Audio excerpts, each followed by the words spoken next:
Okay, so after sinking some time into Sparking Zero, I've quickly come to the realization that the game is very, and I mean very, unbalanced.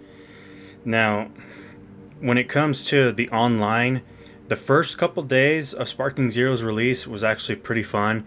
There were no metas, no pick certain characters that give you the instant power ups to put you into instant sparking and such.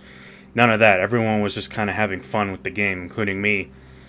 And for a while, I was enjoying the online, but now lately, and what you're seeing in the background is just me fighting CPU because, to be frank, I'm kind of over playing online already, especially ranked. And now everyone is, rather than trying to have fun with the game and enjoy it, everyone is picking meta characters, especially the constant use of Super Saiyan 4 Gogeta and Ultra Instinct Goku, both his Ultra Instinct and Mastered Ultra Instinct forms. It's becoming a pain now, and on top of that, those characters, on top of some of the other characters that are available in the game that are really, really good characters, they give you, well, not they give you, they have abilities that'll instantly power you up into sparking mode, which is what everyone and anyone goes for now.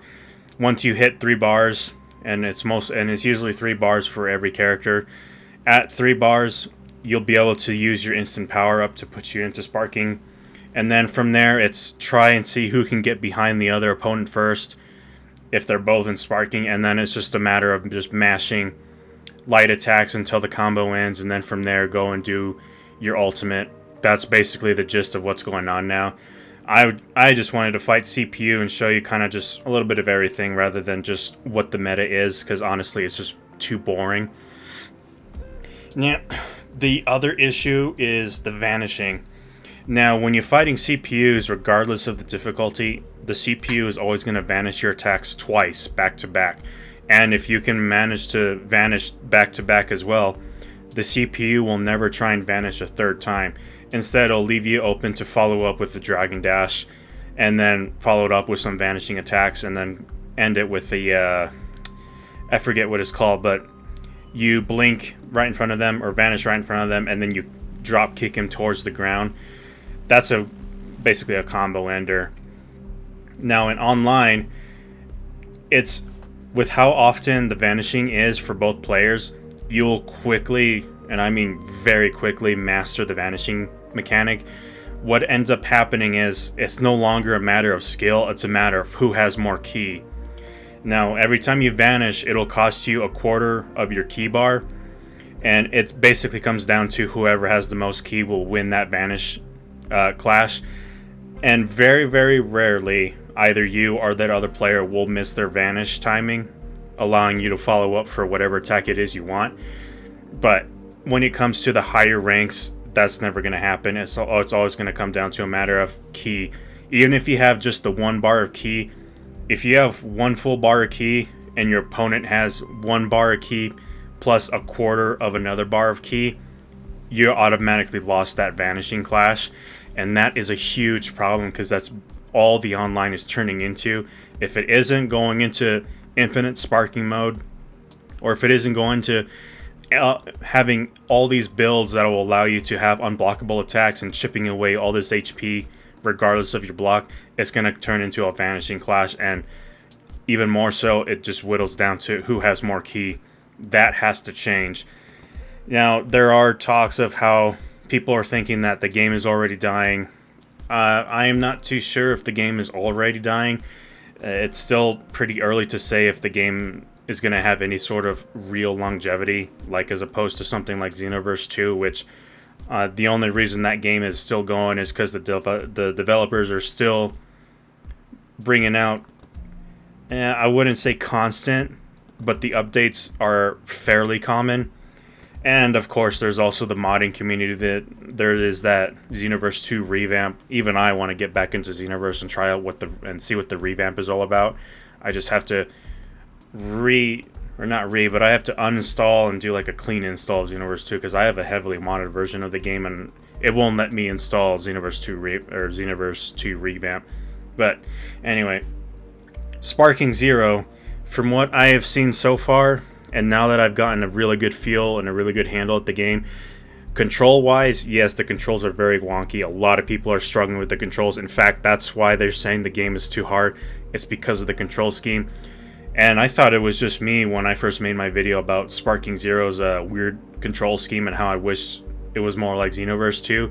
Well, everyone and anyone who's made posts about the control scheme all wish and say the same thing.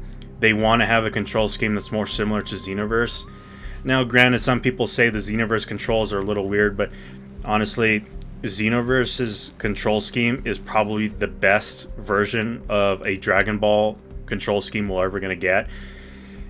Even tops Raging Blast control scheme. And for those of you who played Raging Blast, you'll know what I'm talking about. It was actually a pretty good control scheme. And when I went over from Raging Blast 2 to Xenoverse 1, it was actually a very easy game to memorize because the controls were already very familiar.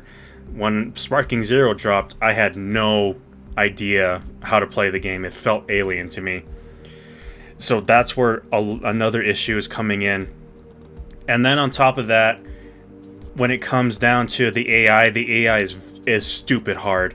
I'm fighting the AI in normal, and it kind of feels way better than trying to fight them on anything above normal because of how their vanishes and their counterattacks. Anything they do to counter your moves, they don't cost themselves ki, whereas it's costing us the player ki to do these vanishes and counterattacks. Anything and everything you do will cost ki. But I mentioned in a previous Sparking Zero video that the AI is ignoring the rules of the game. One of those big rules is ki consumption. Half the stuff they do, and a lot of the stuff they do, is counterattacks and ki vanishing.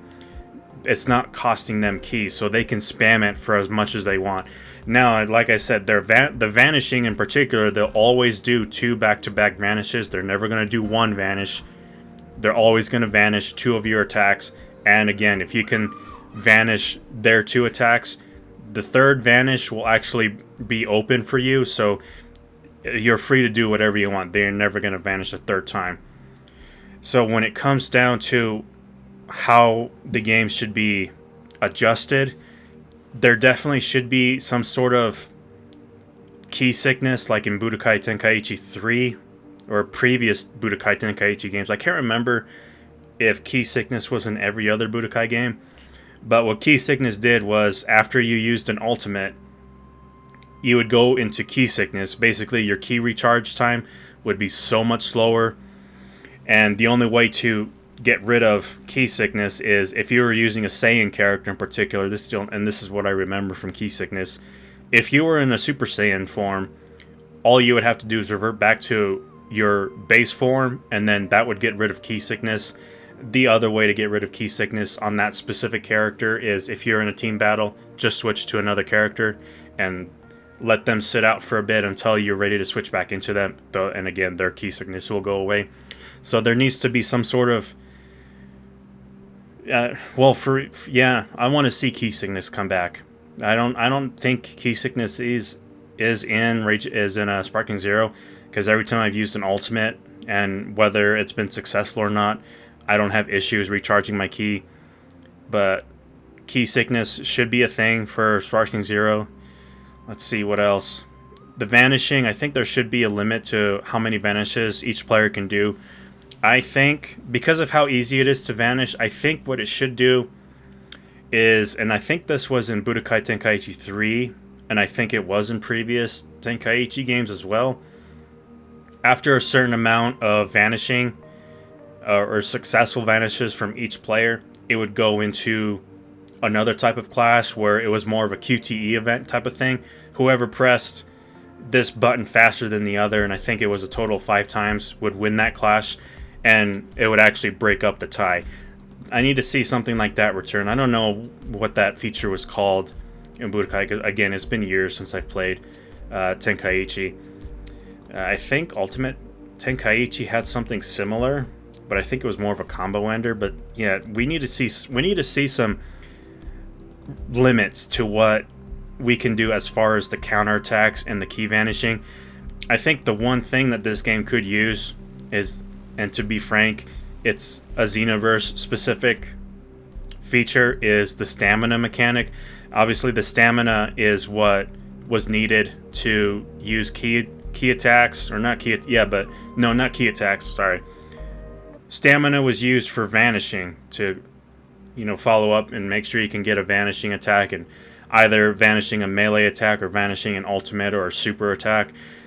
I think something like that needs to come back specific for vanish, and leave that separate from using your actual key gauge to use vanishing. That way, key consumption might be a little bit easier, and it might be more frequent to actually see super attacks, because I don't know how many ranked games I've done, but way too many ranked games include, and I do this myself too, because you don't get enough time to recharge a key unless you and the other player somehow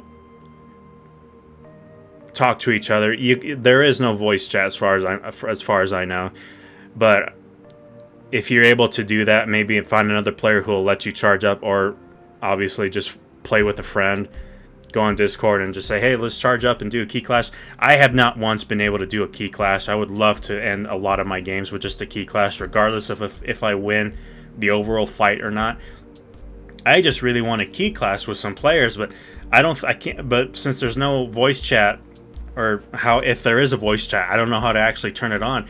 I would love to communicate to another player who would actually like to have some fun for a change, and say, hey, do you want to finish this with a beam clash? It's like I have not done a beam clash outside of a couple of episode battles.